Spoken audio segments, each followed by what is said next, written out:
press release on the situation following the ceasefire agreement from 6 a.m. on 12th of January to 6 a.m. on 13th of January 2026.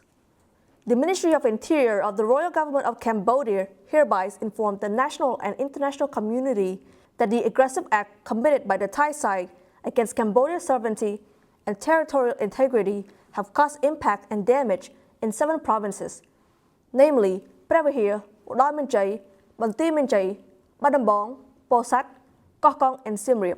As of the period from 6 a.m. of 12th of January to 6 a.m.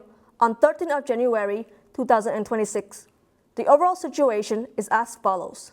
First, situation of displaced person.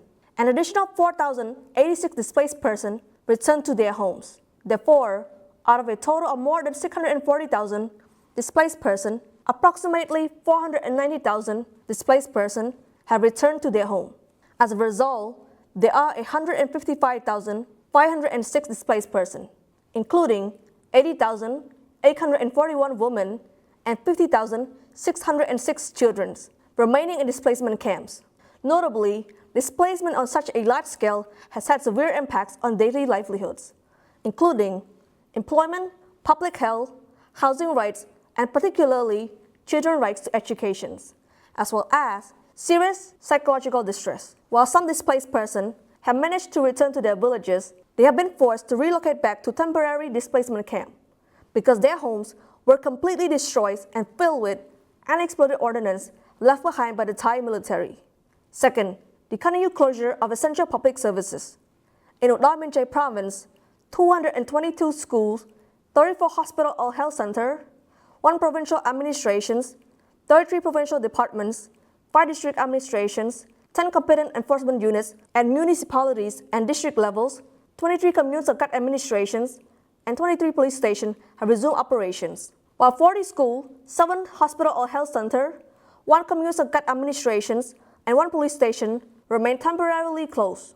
In Banti Minjay Province, 5 schools and 1 hospital or health center remain temporarily closed, while public service institutions at the provincial, municipal, district, and commune circuit levels have resumed operations.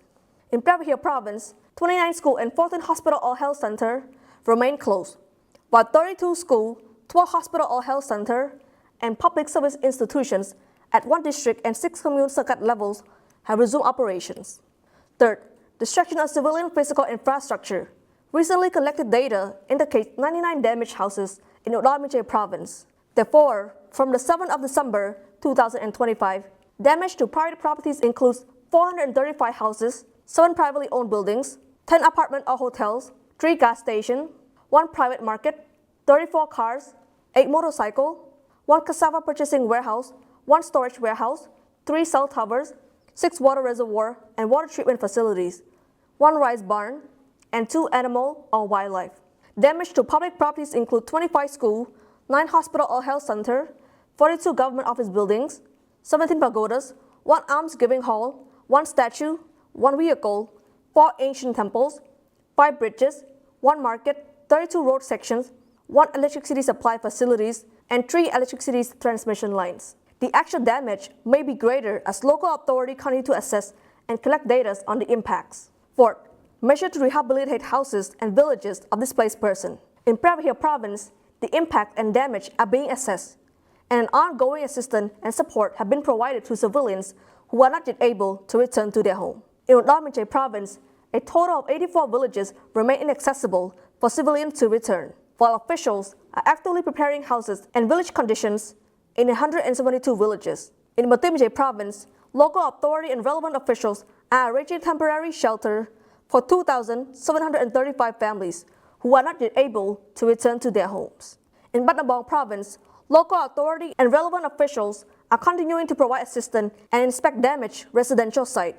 In Posat Province, local authority and relevant officials are closely monitoring the situations and conducting visits to residents who have returned to their homes. In addition, local authority and relevant officials at all levels are continuing to cooperate in providing public awareness and education for residents on the impact and danger posed by the unexploded ordnance. As of this time, the Ministry of Interior of the Royal Government of Cambodia has been paying close attention to and monitoring developments on the front line on an ongoing basis. working in close coordination with the Royal Cambodian Armed Forces to safeguard sovereignty and the lawful territorial integrity of the nations. At the same time, under its competence, the Ministry has continued to introduce additional measures to help promote the restoration of citizens' livelihoods, in line with the Royal Government's firm commitment to reviewing, assessing, and addressing key priority issues, including the urgent restorations of essential public services, the debt situation of citizens, and the impact on agricultural crops. Simultaneously, the Ministry has continued to ensure the delivery of public services at the provincial, municipal districts, and commune sangat levels, with particular emphasis on the reissuance of civil status and identification documents for citizens whose documents were lost or damaged or who were displaced from their homes.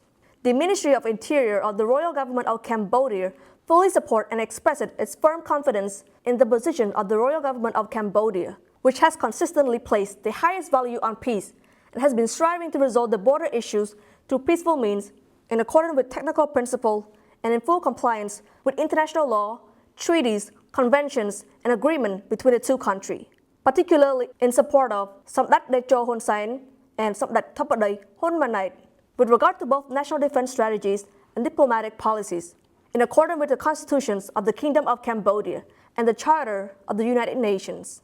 The Ministry also expressed its pride in supporting the special message of Samdat Decho Hun Sain, which reaffirmed that Cambodia will not make any concessions compromising its sovereignty or dignity.